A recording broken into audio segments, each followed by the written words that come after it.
छा हुननि जो प्रोग्राम करण जो उकाब जी नज़र आहे हिक हिक शइ ते त आमद रहियो आहियां, मूंखे ज़ाती ख़बर आहे। उहा कमी मुंहिंजे ख़्याल में त असां पूरी कोन करे सघंदासीं, ज़रूरु कंदासीं। अॻिते कयां थो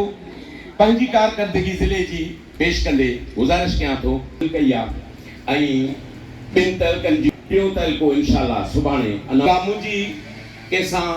का ख़ुदा न ख़ास्ता सिखंदासीं जॾहिं रहनुमाई वठंदासीं त पंहिंजी कई, पर इन मर्कज़ खे ॾियां थो त असां खां कमु वठे। असांजा सीनियर वाइस चेयरमैन साहब आहिनि, उन्हनि जो पिरोवियन रखां थो त मर्कज़ जे आया साहब जिन चयो हो ठिके वठंदुसि त मां उहा ई मर्कज़ एक्ट न थींदो सघंदासीं। मिसाल मूं टू बी फ्रैंक मां त एप्रिसिएशन ॾियणु वारनि खे खुली दिलि सां थो चवां सलाह ख़ातिर ऐं असां छो त मूंखां काफ़ी तइदाद को मूं जहिड़ो घटि सम्झ वारो माण्हू चई सदी हूंदो आहे असांजो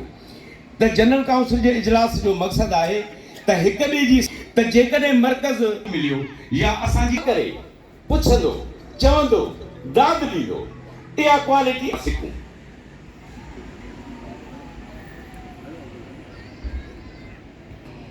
हिकिड़ो गुनहगार आहियां